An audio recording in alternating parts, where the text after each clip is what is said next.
नमस्कार।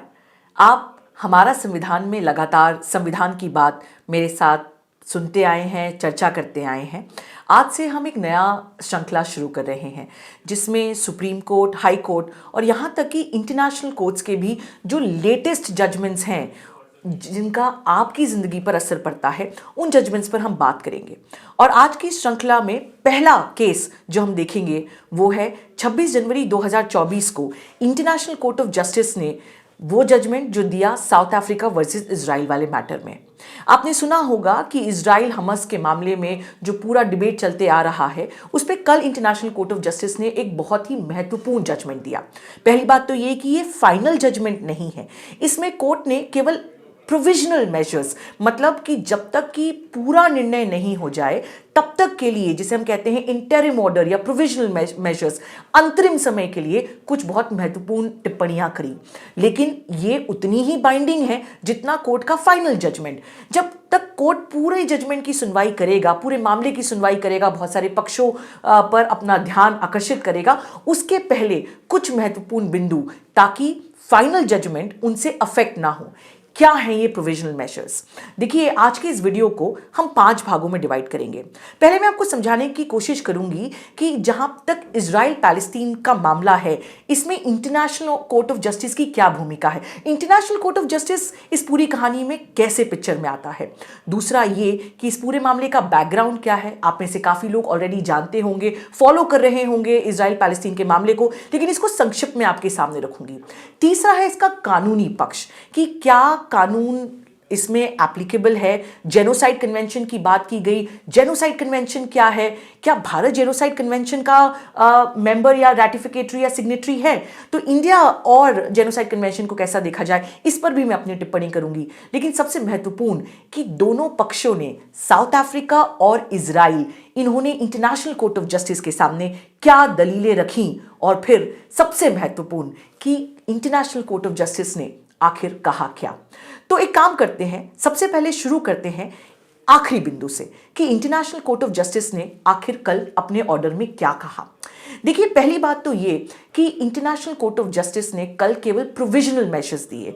उन्होंने एक तरफ ये कहा कि सबसे कठिन और कठोर शब्दों में उन्होंने हमास के द्वारा जो इजराइल पे अटैक हुआ उसकी ना सिर्फ निंदा करी, लेकिन ये भी कहा कि वो सारे लोग जिनको हमास ने एक तरह से हॉस्टेज करके रखा है, उनको जल्द से जल्द अनकंडीशनल तौर पर रिलीज करने की आवश्यकता है। तो जो बंदी बनाए गए हैं हमास के द्वारा, उनको जल्द से जल्द उन इजरायलीज को छोड़ा जाए। लेकिन साथ में इंटरनेशनल कोर्ट ऑफ जस्टिस ने यह भी कहा कि गाजा स्ट्रिप में जो फिलिस्तीनियों के साथ जिस प्रकार का उनका डेली, जिसे कहा जाए एक हर दिन के लेवल पर जो उनके साथ प्रताड़ना हो रही है, वो कहीं ना कहीं ऐसा लगता है कि बहुत ही ज़्यादा ग्रेव है और एक ह्यूमैनिटेरियन क्राइसिस है। तो कोर्ट ने कुल मिला के अपने 30 पेज के ऑर्डर में 6 बिंदु या 6 प्रोविजनल मेजर्स दिए। इनको एक एक करके आपको सबसे जल्दी से समझाने की कोशिश करती हूं। क्या है ये 6 बिंदु? पहला बिंदु, कोर्ट ने ये कहा कि जेनोसाइड कन्वेंशन एप्लीकेबल है साउथ अफ्रीका पर भी और एप्लीकेबल है इजराइल पर भी। तो जेनोसाइड कन्वेंशन के बहुत सारे आर्टिकल्स कोर्ट के सामने कोट किए गए, आर्टिकल 2, 3, 4, 5, 6, लेकिन जेनोसाइड कन्वेंशन के जो ऑब्लिगेशंस हैं उसको मद्देनजर रखते हुए इजराइल को कोई भी ऐसा काम नहीं करना चाहिए जिससे जेनोसाइड कन्वेंशन का वायलेशन हो। अब जेनोसाइड कन्वेंशन क्या है, जेनोसाइड कन्वेंशन के क्या ऑब्लिगेशंस हैं, इन पर हम आएंगे, लेकिन साफ तौर पर कहा कि तुम्हारी शक्ति में जो जो भी उपाय कर सकते हो उन्हें करो और ये इंश्योर करो कि जेनोसाइड कन्वेंशन का वायलेशन नहीं हो। दूसरी चीज कि इजराइल अपनी सैन्य को, मतलब अपनी आर्मी को, अपने सैन्य बलों को ये साफ निर्देश दे कि उसके कोई भी कृत्य जो हैं वो जेनोसाइड कन्वेंशन का वायलेशन ना करें। तीसरी महत्वपूर्ण चीज कोर्ट ने कहा कि जब तक कोर्ट इस मामले पर पूरी सुनवाई करेगा उसके पहले ये जरूरी है कि जो इस केस के सबूत हैं, जो इसके फाइनल जजमेंट में मदद करेगा, उन सबूतों को सुरक्षित रखा जाए। मतलब इजराइल ऐसा कुछ ना करे जिससे कि ये सबूत जो हैं वो नष्ट हो जाए। चौथी बात बहुत महत्वपूर्ण जो कोर्ट ने कही वो ये कि कोर्ट लगातार इस पूरे मामले पर अपना मॉनिटरिंग करेगा। मतलब ये कि इजराइल को कोर्ट ने कहा है कि 1 महीने के भीतर इजराइल किस प्रकार से कोर्ट के सारे ऑर्डर्स का फॉलो अप कर रहा है, एक रिपोर्ट देना पड़ेगा। और वो रिपोर्ट जो है उसे साउथ अफ्रीका को भी देना पड़ेगा, क्योंकि साउथ अफ्रीका ने ही इंटरनेशनल कोर्ट ऑफ जस्टिस के सामने ये पूरा मामला लेकर गए हैं। और साउथ अफ्रीका यदि चाहे तो उस पर अपना प्रतिक्रिया भी कर सकता है कि क्या वाकई में इजराइल जो है वो कोर्ट के ऑर्डर्स को फॉलो कर रहा है या नहीं। ये बहुत महत्वपूर्ण है, क्योंकि कई लोग ये पूछ रहे हैं कि इंटरनेशनल कोर्ट ऑफ जस्टिस ने अपना ऑर्डर तो दे दिया, लेकिन इसका फॉलो अप कैसा होगा। तो इसके लिए भी कोर्ट ने प्रोविजनल मेजर जो है वो बड़े साफ तरीके से ऑर्डर में लिख दिया। 5वीं बात, कोर्ट ने यह कहा कि वो सारे इजरायली ऑफिशियल्स जो किसी भी प्रकार का हम कहें भड़काऊ भाषण दे रहे हैं, ऐसी भाषा प्रयोग कर रहे हैं जो ना सिर्फ अमानवीय है लेकिन इजराइल का इंटरनेशनल ऑब्लिगेशंस को भी वायलेट करता है, उनको उनसे रोका जाए। और 6ठी बात कि इजराइल वो सब कुछ करे जो कि ह्यूमैनिटेरियन असिस्टेंस के रूप में आता है। कि मानिएगा कि जो गाजा स्ट्रिप में फिलिस्तीन रह रहे हैं वहां से रिपोर्ट्स आ रही हैं, काफ़ी सारे रिपोर्ट्स को कोर्ट ने कोर्ट भी करा कि वहां पे पानी की समस्या है, वहां पे फ्यूल नहीं है, वहां पे अस्पताल नहीं है, वहां पे एक तरह से हेल्थ क्राइसिस हो रही है। और हर 4 में से 1 घर जो है उसे कहा जाएगा कि एक डेवस्टेटिंग सिचुएशन में रह रहा है।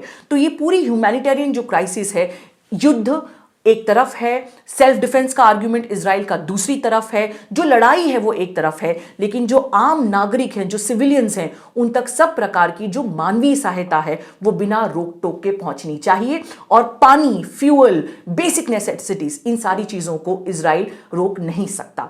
ये भी कोर्ट ने अपने फैसले में कहा कि इजराइल को एक्शन लेना चाहिए उन सारे ऑफिसर्स के अगेंस्ट में जो किसी भी प्रकार से जेनोसाइड कन्वेंशन का वायलेशन करते हुए पाए जाते हैं। तो ये तो हुआ कि कोर्ट ने क्या कहा। अब हम शुरू करते हैं बात कहानी शुरुआत से कि एक्चुअली ये पूरा मामला क्या है, मामला क्यों इंटरनेशनल कोर्ट ऑफ जस्टिस पहुंचा, और साउथ अफ्रीका का इजराइल और पैलेस्टीन के मामले पर क्यों दखल अंदाजी है, कैसे साउथ अफ्रीका लीगली जो है इस मामले में एक पार्टी बन सकता है। इन सारे सवालों का जवाब आपको समझाने की कोशिश करूंगी। सबसे पहले आते हैं कोर्ट इस पूरे मामले के बैकग्राउंड पर, ये मामला कहां से शुरू होता है। देखिए, यदि हम बात करें अक्टूबर 2023 की, तो हमें पता है कि 7 अक्टूबर को हमास ने इजराइल पर अटैक किया, जिसमें लगभग 1200 लोगों की जान गई और लगभग 240 लोगों को अगवा करा। इसके बाद इजराइल ने एक फुल फ्लेजेड, जिसे कहा जाए मिलिट्री ऑपरेशन, एयर, नेवी और लैंड तीनों माध्यम से गाजा में रह रहे फिलिस्तीनियों पे अटैक किया। और उसके बाद कुछ आंकड़ों के अनुसार जो कोर्ट ने कोट किए हैं, लगभग 25,000 लोगों की जान गई है और हजारों लाखों लोग जो हैं वो काफी डेवस्टेटिंग सिचुएशन में वहां पे रह रहे हैं। अब उसके बाद जब ये पूरा मामला हुआ, अलग अलग देशों ने अपनी प्रतिक्रिया करी। कई लोगों ने इजराइल का सपोर्ट किया, कई लोगों ने गाजा में हो रहे पूरे सिचुएशन में और फिलिस्तीनियों का साथ दिया। हर व्यक्ति जो एक रीजनेबल व्यक्ति है उसने ये कहा कि हमास ने जो किया वो बिल्कुल गलत था, लेकिन इसके एवज में जो इजराइल कर रहा है वो बिल्कुल भी सही नहीं है। अब इसमें ये समझते हैं कि कानूनी पक्ष क्या है। देखिए, इंटरनेशनल ह्यूमैनिटेरियन लॉ, इसका मतलब ये होता है कि जब 2 देश आपस में लड़ते हैं तो 2 देशों के सैन्य बल तो आपस में लड़ सकते हैं, लेकिन इंटरनेशनल लॉ जो है वो आम नागरिकों को प्रोटेक्ट करता है। तो मानिएगा कि यदि 2 देशों के बीच में कोई लड़ाई चल रही है और एक देश दूसरे देश के ऊपर हवा से किसी प्रकार से अटैक करता है, तो जो स्कूल्स हैं, जो अस्पताल्स हैं, जो सिविल प्लेसेस हैं, क्या वहां पे अटैक किया जा सकता है? इसका जवाब है जी नहीं। क्यों? क्योंकि इससे आम नागरिकों की जान जाएगी। तो आम नागरिकों को बचाने का दायित्व इंटरनेशनल लॉ में काफी क्लियर है।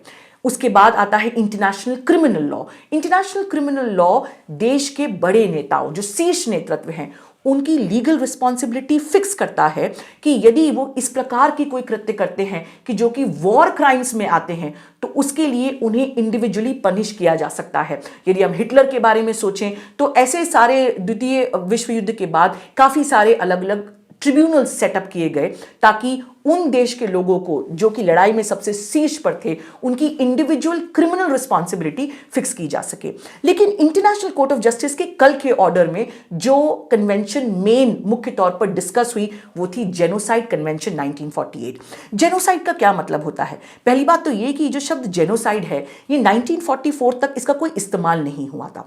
1944 में पहली बार एक स्कॉलर ने इस शब्द का इस्तेमाल किया, उसके बाद यूनाइटेड नेशंस पर इस पर चर्चा हुई और 1948 में जेनोसाइड कन्वेंशंस यूनाइटेड नेशंस ने पास करी। जेनोसाइड मतलब क्या? जेनोसाइड मतलब सिंपल भाषा में कहें तो नरसंहार, मतलब किसी एक व्यक्ति को नहीं मारना अपितु एक ग्रुप को अटैक करना। वो ग्रुप जो है वो रिलीजियस हो सकता है, वो सोशल हो सकता है, वो जियोग्राफिकल हो सकता है।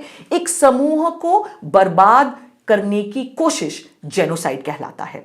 फॉर एग्जाम्पल आप यदि सोचें कि हमने जो भारत में देखा 1984 में सिख रायट्स, या फिर हमने देखा 1989 में भागलपुर रायट्स, या हमने देखा 2002 में गुजरात रायट्स, तो एक आर्ग्यूमेंट ये भी है कि क्या इन्हें भी जेनोसाइड के रूप में माना जा सकता है। अब 1948 की जेनोसाइड कन्वेंशन को दुनिया के लगभग हर देश ने रैटिफाई किया है, एक देश को छोड़कर। भारत ने भी उसको रैटिफाई किया है, लेकिन भारत के कानून के अनुरूप यदि हम संविधान को देखें तो दो महत्वपूर्ण आर्टिकल्स हैं। आर्टिकल 51 भारत के संविधान का कहता है कि India will try and promote and foster peace and promote respect for international law, मतलब भारत का जो कानून है वो इंटरनेशनल लॉ के लिए रिस्पेक्ट को प्रमोट करेगा। लेकिन एक और अनुच्छेद है आर्टिकल 253 जो ये कहता है कि इंडिया जो है अपने इंटरनेशनल ट्रीटी कन्वेंशंस को फॉलो करने के लिए मैंडेटरी तौर पर कानून बनाएगा। अब चूंकि इंडिया ने जेनोसाइड कन्वेंशन को रैटिफाई किया है तो होना तो ये चाहिए कि इंडिया को एक जेनोसाइड कन्वेंशन पर अलग से कानून पास करना चाहिए, लेकिन अभी तक जेनोसाइड कन्वेंशन या जेनोसाइड को डिफाइन करते हुए इंडिया में कोई भी आंतरिक लॉ नहीं बना है। बहरहाल इससे जेनोसाइड कन्वेंशन के अंतर्गत जो इंटरनेशनल ऑब्लिगेशंस है उससे ना तो भारत और ना ही कोई और देश अपने आप को बरी मान सकता है। तो अब आते हैं सवाल पर कि साउथ अफ्रीका इस मामले में पार्टी कैसे बना। साउथ अफ्रीका भी जेनोसाइड कन्वेंशन की एक पार्टी है। तो जेनोसाइड कन्वेंशन ये कहता है कि जितने भी मेंबर स्टेट्स हैं जिन्होंने जेनोसाइड कन्वेंशन को रैटिफाई किया है, मतलब एक तरह से सभी देश, उन सबका ये दायित्व है कि जेनोसाइड कन्वेंशन फॉलो हो। और यदि जेनोसाइड कन्वेंशन के किसी भाग को लेकर कोई डिस्प्यूट अराइज होता है, कोई उसके इंटरप्रिटेशन को लेकर सवाल होता है, या ये सवाल होता है कि कोई एक देश जेनोसाइड कन्वेंशन को वायलेट कर रहा है, तो ऐसे में वो देश इंटरनेशनल कोर्ट ऑफ जस्टिस के पास जा सकता है। इंटरनेशनल कोर्ट ऑफ जस्टिस क्या है? आप सब जानते हैं कि जितने भी देश हैं उन सब ने मिला के यूनाइटेड नेशंस बनाया। अब यूनाइटेड नेशंस या संयुक्त राष्ट्र संघ जो है उसका judicial arm international court of justice है। इंटरनेशनल कोर्ट ऑफ जस्टिस साधारण तौर पर देशों के बीचों के डिस्प्यूट पर अपना फैसला सुनाता है, लेकिन ये सुनाने के पहले इंटरनेशनल कोर्ट ऑफ जस्टिस को ये देखना पड़ेगा कि इंटरनेशनल कोर्ट ऑफ जस्टिस का जो स्टैट्यूट है, मतलब वो कानून जिसके अनुरूप इंटरनेशनल कोर्ट ऑफ जस्टिस अपने पावर्स, अपना स्कोप डिराइव करता है, उसके अनुरूप क्या इंटरनेशनल कोर्ट ऑफ जस्टिस के पास जुरिस्डिक्शन है उस मामले को सुनने के लिए। तो अब आते हैं दोनों तरफ की दलीलों पर। एक तरफ इजराइल का यह कहना था कि साउथ अफ्रीका ने कोई अलग से डायलॉग नहीं किया इजराइल के साथ, कोई बायलैटरल कॉन्वर्सेशंस नहीं हुए और इसलिए इजराइल के पास ये मौका ही नहीं था कि इजराइल अपनी बात या अपना पक्ष रख सके। साउथ अफ्रीका का ये कहना था कि साउथ अफ्रीका ने, ना सिर्फ साउथ अफ्रीका के गवर्नमेंट ऑफिशियल्स ने अलग अलग मल्टीलैटरल फोरम्स पर अपनी ये बात कही कि गाजा में जो हो रहा है वो निंदनीय है और जेनोसाइड कन्वेंशन का वायलेशन है, लेकिन उन्होंने इजरायली ऑफिशियल्स को पत्र भी लिखा। उस पत्र के रिप्लाई में ये साफ कह दिया गया इजराइल के द्वारा कि जी नहीं, ये जेनोसाइड कन्वेंशन का वायलेशन या इसको जेनोसाइड कहना जो है वो एक तरह से बिल्कुल बेवकूफ़ी की बात है। तो ये दोनों देशों के बीच में एक बड़ा मुद्दा बना कि साउथ अफ्रीका इसमें पार्टी बन सकती है या नहीं बन सकती है। इस पर कोर्ट ने ये कहा कि साउथ अफ्रीका जो है वो पहली बात तो एक मेंबर है जेनोसाइड कन्वेंशन की। दूसरी बात ये कि जो भी पत्र कोर्ट के सामने सबूत पेश किए गए लगातार साउथ अफ्रीका ने अलग अलग फोरम्स पर अपनी ये बात कही है और ये भी तय है कि इजराइल ने डिनाई किया है कि जेनोसाइड कन्वेंशन जैसा कुछ का वायलेशन जैसी कोई चीज नहीं हो रही है। तो डिस्प्यूट तो है। डिस्प्यूट का मतलब कोर्ट ने ये कहा अलग अलग अपने प्रीवियस जजमेंट्स को रेफर करते हुए कि डिस्प्यूट का मतलब ये नहीं कि एक पार्टी कुछ कह रही है और दूसरी पार्टी उसको डिनाई कर रही है, लेकिन ये कि क्या दोनों पार्टीज ने अपना जो इंटेंट है उसको पब्लिकली रेस किया है और एक दूसरे को रेस किया है। पत्रचार देखकर कोर्ट ने इस नतीजे पर आया कि साउथ अफ्रीका अपनी जगह पर सही है, एक डिस्प्यूट है इस मामले में कि जेनोसाइड कन्वेंशन का वायलेशन हो रहा है या नहीं। और इसलिए पहले मुद्दे पर कि क्या साउथ अफ्रीका की स्टैंडिंग है, कोर्ट ने कहा जी हां बिल्कुल है। अब दूसरा बड़ा लीगल इशू यह था कि क्या इंटरनेशनल कोर्ट ऑफ जस्टिस इस मामले पे जुरिस्डिक्शन रखती है। अलग अलग जजेस ने अलग अलग इस पे अपनी बात रखी और उन्होंने इस निष्कर्ष पर आए कि जब कोर्ट प्रोविजनल मेजर्स या अंतरिम ऑर्डर पर बहस सुन रहा होता है तो यह जरूरी नहीं है कि कोर्ट के सामने प्रूव हो कि एक पार्टी जो अक्यूज्ड पार्टी है उसकी जेनोसाइडल इंटेंट हो। मतलब इस स्टेज पर आज तक यह प्रूव नहीं हुआ है कोर्ट के सामने, ना ही किसी पार्टी ने यह प्रूव करने की कोशिश करी है कि क्या इजराइल नरसंहार करने की इंटेंशन के साथ अपने कृत्य कर रहा है। जेनोसाइडल इंटेंट जरूरी नहीं है, जरूरी क्या है कि क्या कुछ ऐसे कृत्य किए गए जो कि जेनोसाइड कन्वेंशन की ऑब्लिगेशंस के तहत महत्वपूर्ण है और जो फैक्ट्स हैं, मतलब जमीन पे जो कंडीशन है वो कंडीशंस क्या इतनी सब्सटैंशियल हैं, क्या इतनी ग्रेव हैं कि कोर्ट को इमरजेंसी ऑर्डर्स देने की आवश्यकता है। ऐसे में कोर्ट ने कई सारे लोगों की रिपोर्ट्स को पढ़ा। इनफैक्ट यूएन की जो अलग अलग कमिटीज गई थी और उन्होंने अपनी रिपोर्ट भेजी हैं। 24 जनवरी की एक रिपोर्ट है। ये सारी रिपोर्ट्स में ये कहा गया, अलग अलग लोगों के द्वारा ये कहा गया जो एक्सपर्ट्स हैं इस मामले में, कि जमीन पर गाजा में जो हो रहा है वो हर तरह से अमानवीय है और एक ऐसे स्केल पर है कि हर दिन हजारों की संख्या में लोग मर रहे हैं। ऐसे में यदि कोर्ट इमरजेंसी तौर पर प्रोविजनल मेजर्स नहीं देता तो फाइनल जब तक डिस्प्यूट रिजॉल्व होगी तब तक इररिपेयरेबल डैमेज हो जाएगा। मतलब एक पार्टी के साथ इस पोजीशन में एक पार्टी आ जाएगी कि उनके पास कुछ बचेगा ही नहीं, क्योंकि हो सकता है कि गाजा में फिलिस्तीनी बचे ही नहीं। तो इसलिए कोर्ट को ये प्रोविजनल मेजर्स देना जरूरी था। तो कोर्ट ने कहा कि जब हम इस मामले पर अपनी फाइनल हियरिंग करेंगे तो हमारा जुरिस्डिक्शन है कि नहीं है, इस पर दोनों पक्ष आराम से अपनी दलीलें दे सकते हैं। लेकिन अभी के लिए हमें जो लगता है, जो ग्राउंड पे से रिपोर्ट्स आ रही हैं, जो सिचुएशन है उसके मद्देनजर इमरजेंसी प्रोविजंस देने के लिए और एक प्राइमा फेसाई मतलब प्रथम दृष्टया ये साफ समझ में आता है कि यहां पर जेनोसाइड कन्वेंशन का वायलेशन हो रहा है, इसकी संभावना बहुत ज्यादा अधिक है। तो दूसरे मुद्दे पर कि क्या इंटरनेशनल कोर्ट ऑफ जस्टिस का जुरिस्डिक्शन है इस मामले में, उन्होंने कहा जी हां प्राइमा फेसाई जुरिस्डिक्शन है और प्रोविजनल मेजर्स देने के लिए जरूर इसमें एक सवाल बनता है। तीसरी बात आती है कि केवल जेनोसाइड कन्वेंशन पर ही आर्ग्यूमेंट क्यों किया गया। इनफैक्ट इंडिया के देखिए ये पूरा जो इंटरनेशनल कोर्ट ऑफ जस्टिस है इस पर 15 जजेस बैठते हैं और उसके बाद दोनों देशों को, दोनों पार्टीज जो कोर्ट के सामने होती हैं, उनके पास एक ऑप्शन होता है कि वो एक एडहॉक जज अपनी तरफ से एक जज को भी बेंच पे बिठाएं ताकि फेयर हियरिंग हो पाए। तो साउथ अफ्रीका और इजराइल दोनों ने अपने एक एक जज जो हैं उनको भी नॉमिनेट किया। इस प्रकार से 17 जजेस की बेंच बनी। इसमें काफी इंटरेस्टिंग है हमारे लिए कि इंडियन जज इंटरनेशनल कोर्ट ऑफ जस्टिस में हैं, जो सुप्रीम कोर्ट के पहले जज रह चुके हैं, जस्टिस दलवीर भंडारी, जो currently international court of justice पे अपना सेकेंड टर्म सर्व कर रहे हैं। उन्होंने सारे पॉइंट्स पे इंटरनेशनल कोर्ट ऑफ जस्टिस के अग्री करा और मेजॉरिटी वोट के साथ उन्होंने अपना पक्ष रखा, लेकिन उन्होंने अलग से एक 2 पेज का अपना रीजनिंग अलग से मेंशन किया। उसमें उनका ये कहना था कि ये मामला जो है ये सिर्फ जेनोसाइड कन्वेंशन का नहीं है, ये इंटरनेशनल ह्यूमैनिटेरियन लॉ का भी है। मतलब इसमें और काफी सारे ट्रीटीज, यूएन के रेजोल्यूशंस, सिक्योरिटी काउंसिल के रेजोल्यूशंस, वो सारी चीजें भी आएंगी। लेकिन अभी चूंकि दोनों पार्टीज ने जेनोसाइड कन्वेंशन पर बात करा है तो प्रोविजनल मेजर्स के लिए अभी हम केवल जेनोसाइड कन्वेंशन को देख रहे हैं, लेकिन बहुत बड़ा एक कानून का दायरा है जिसे फाइनल आर्गुमेंट्स के समय पे देखा जाएगा।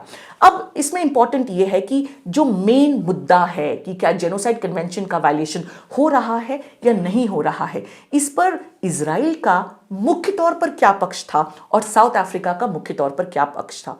देखिए, साउथ अफ्रीका ने, जैसे कि मैंने आपको बताया, अलग अलग रिपोर्ट्स का हवाला देते हुए ये कहा कि गाजा में फिलिस्तीनियों के साथ, जो कि आम नागरिक हैं, उनके मानव अधिकारों का उल्लंघन हो रहा है। ऐसी सारी रिपोर्ट्स आ रही हैं। जिस प्रकार के स्टेटमेंट्स इजराइल के प्रेसिडेंट, इजराइल के डिफेंस मिनिस्टर दे रहे हैं, उन्होंने कई सारे ऐसे स्टेटमेंट्स दिए कि कोई भी व्यक्ति जो है वो नहीं बचेगा और हम सारे एरियाज में घुस के जो है वो अपना ऑपरेशन करेंगे। उन्होंने कहा कि हमास ने जो किया है उसके विरोध में ये एक फुल फ्लेजेड मिलिट्री ऑपरेशन है।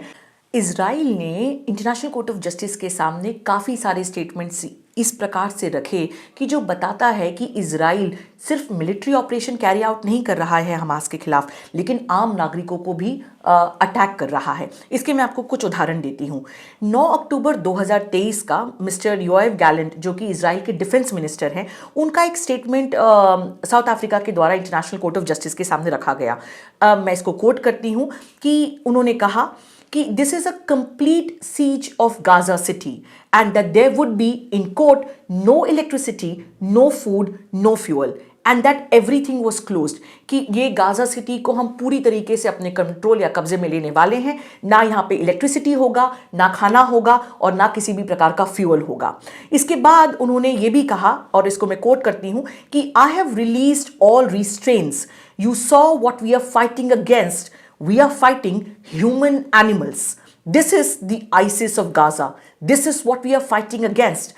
Gaza won't return to what it was before. There will be no Hamas. We will eliminate everything. If it doesn't take one day, it will take a week, it will take weeks or even months. We will reach all places. देखिए किस तरीके की भाषा का इस्तेमाल हुआ है कि हम इंसानी जानवरों के खिलाफ लड़ रहे हैं। ये एक तरह से गाजा का आइसिस है और आप देख रहे हैं कि हम किन शक्तियों के खिलाफ हैं। तो गाजा जो है वो अब पहले की तरह कभी भी वापस नहीं होगा, हमास नहीं बचेगा और हम सब कुछ खत्म कर देंगे। We will eliminate everything. यदि ये एक दिन नहीं लेता, कुछ हफ्ते लेगा, कुछ महीने लेगा, लेकिन हम सारी जगहों पर पहुंचेंगे। इसी प्रकार से 12 अक्टूबर 2023 का मिस्टर आइजैक हर्जोग, जो कि इजराइल के प्रेसिडेंट हैं, उनका एक स्टेटमेंट भी साउथ अफ्रीका ने इंटरनेशनल कोर्ट ऑफ जस्टिस के सामने रखा। And I quote, "We are working, operating militarily according to rules of international law." Unequivocally, मतलब हम इंटरनेशनल रूल के हिसाब से ही अपना सारा ऑपरेशन कैरी आउट कर रहे हैं। It is an entire nation out there that is responsible. एक पूरा देश है जो इस कृत्य के लिए रिस्पॉन्सिबल है। मतलब यहां पर उन्होंने सिर्फ हमास को जिम्मेदारी नहीं दी, पूरे एक देश की जिम्मेदारी बताया। It is not true this rhetoric about civilians not being aware और नॉट इन्वॉल्व। ये जो कहा जा रहा है कि जो फिलिस्तीन है, जो आम नागरिक हैं, वो किसी प्रकार से इन्वॉल्व नहीं है, उन्होंने कहा कि ये सही नहीं है। It is absolutely not true. ये बिल्कुल भी सही नहीं है। They could have risen up, they could have fought against that evil regime which took over Gaza in a coup d'etat। मतलब क्यों नहीं ऐसा हुआ कि आम नागरिक जो हैं वो समर्थन में आए और क्यों नहीं उन्होंने हमास के खिलाफ में विरोध किया। But we are at war, हम युद्ध में हैं। We are at war, we are at war. 3 बार कहा कि हम युद्ध में हैं, हम युद्ध में, हम युद्ध में हैं। We are defending our homes, हम अपने घर बचा रहे हैं। We are protecting our homes, हम अपने घरों की सुरक्षा कर रहे हैं। दैट्स अ ट्रूथ, यही सत्य है। And when a nation protect its home, it fights and we will fight until we will break their backbone. और हम तब तक लड़ाई करेंगे जब तक कि हम उनकी बैकबोन तोड़ नहीं देते। इसी प्रकार के बहुत सारे स्टेटमेंट साउथ अफ्रीका ने कोर्ट के सामने रखा और ये कहा कि इजराइल का जो एक तरह से मोटिव या इंटेंशन है वो साफ है कि वो आम नागरिकों को भी पनाह नहीं देंगे। दूसरी ओर पर जो इजराइल का पक्ष था, इजराइल ने भी अपने डिफेंस में बहुत सारी चीजें कही, लेकिन जो मुख्य प्लैंक था, पिलर ऑफ आर्ग्यूमेंट था इजरायली साइड का, वो था सेल्फ डिफेंस। उनका ये कहना था कि हमने जो मिलिट्री ऑपरेशन कैरी आउट किया वो हमास की एक्शन के बाद किया गया और अब हमें, जैसे कि उन्होंने अपने स्टेटमेंट में भी कहा, कि हमें अपना घर बचाने के लिए लड़ना पड़ेगा और हम सेल्फ डिफेंस में ये सारा काम कर रहे हैं। देखिए, आप यदि इंटरनेशनल लॉ को नहीं पढ़ें तो एक बात साफ जान लीजिएगा, self defence is a valid defence. मतलब यदि कोई भी कृत्य अपने बचाव के लिए किया जाता है तो वो पब्लिक इंटरनेशनल लॉ में भी वैलिड माना माना जाता है, लेकिन सेल्फ डिफेंस में भी कुछ प्रिंसिपल्स लगते हैं, जैसे कि प्रिंसिपल ऑफ प्रोपोर्शनैलिटी। मानिएगा कि आपने मेरे ऊपर पेंसिल फेंक के मारा, मुझे लगा कि पेंसिल मुझे लग जाएगी, तो क्या मैं उसके बदले में या अपने सेल्फ डिफेंस के लिए आपको बंदूक की गोली से उड़ा सकती हूं? इसका जवाब है नहीं। मतलब प्रोपोर्शनैलिटी कि जिस प्रकार से अटैक हो रहा है उसी के बदले में अटैक करूं। अब कई लोग ही कहेंगे कि हमास ने जो किया वो तो काफी बड़े स्केल पे था, लेकिन वहां पर भी एक प्रिंसिपल लगता है कि जब आप किसी सामने वाले ऑपोजिशन या एनिमी पर अटैक करते हैं तो आपको हमेशा कोशिश ये करना है कि आपका जो अटैक है उसका इंपैक्ट आम नागरिकों तक नहीं पहुंचे। तो यहां पे जेनोसाइड कन्वेंशन इसलिए महत्वपूर्ण हो जाती है, इसलिए सेंटरपीस बन जाता है कि साउथ अफ्रीका का ये कहना था कि जितने भी फिलिस्तीनी हैं, पैलेस्टीनियंस हैं, आप उनको एक समूह के रूप में एक सिस्टमैटिक तरीके से उनको खत्म करने की कोशिश कर रहे हैं।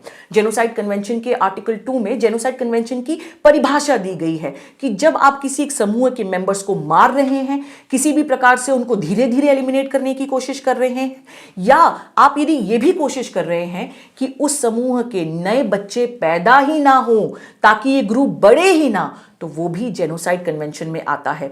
कई सारे WHO की रिपोर्ट्स जब इंटरनेशनल कोर्ट ऑफ जस्टिस ने देखा तो उन्होंने कहा कि वो महिलाएं जो लेबर से हैं, वो बिना किसी मेडिकल असिस्टेंस के खुले रास्तों पर, जहां पे किसी भी प्रकार की बेसिक फैसिलिटी भी नहीं है, वहां पर अपने बच्चों को जन्म दे रही हैं। और इस प्रकार की कंडीशंस पैदा करना भी एक आर्ग्यूएबल है कि जेनोसाइड कन्वेंशन का वायलेशन है। तो एक तरफ ये कि आप एक पूरे समूह को अटैक कर रहे हैं, आप सिर्फ अपना बदला नहीं ले रहे हैं, आप बदला लीजिए, आप मिलिट्री ऑपरेशन करिए, लेकिन आप आम नागरिकों को क्यों परेशान कर रहे हैं, उनकी जान के पीछे क्यों पड़े हैं? और इस प्रकार की जो बेसिक एसेंशियल सर्विसेज है, खाना, पानी, फ्यूल, इनको आप देने से कैसे मना कर सकते हैं? और दूसरी तरफ इजराइल का ये कहना कि हम अपनी तरफ से सारी मानवीय कोशिश कर रहे हैं। जैसे कि इजराइल ने एक उदाहरण दिया कि अभी कुछ नई बेकरीज जो है वो पूरे गाजा स्ट्रिप में सेटअप की गई हैं, जो लगभग 20 लाख ब्रेड हर दिन बना सकती हैं। तो उन्होंने कहा देखिए हम जो कर सकते हैं वो कर रहे हैं। 2 अस्पताल हैं, 2 टेम्पररी अस्पताल हैं और अस्पताल बनेंगे।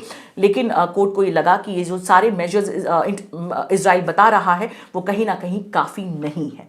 तो कुल मिला के इस पूरे डिस्प्यूट में इंटरनेशनल कोर्ट ऑफ जस्टिस का 26 जनवरी 2024 का जो ऑर्डर आया है ये काफ़ी ही महत्वपूर्ण है। इसके आने के बाद अलग अलग देशों ने अलग अलग प्रतिक्रिया करी। इजराइल में काफ़ी सारे जो गवर्नमेंट ऑफिशियल्स हैं उनकी इस प्रकार से प्रतिक्रिया आई कि कहीं ना कहीं ये एंटी सेमेटिक या ज्यूज के अगेंस्ट में जजमेंट है। वहीं साउथ अफ्रीका और बाकी सारे लोगों ने ये कहा कि ये प्रकार से अच्छा ऑर्डर है, लेकिन कोर्ट को और साफ शब्दों में ये कहना था कि जो मिलिट्री ऑपरेशंस गाजा में किए जा रहे हैं तेल अवीव के द्वारा, उनको इमीडिएट सीज फायर किया जाए। लेकिन कोर्ट ने इमीडिएट सीज फायर नहीं कहा।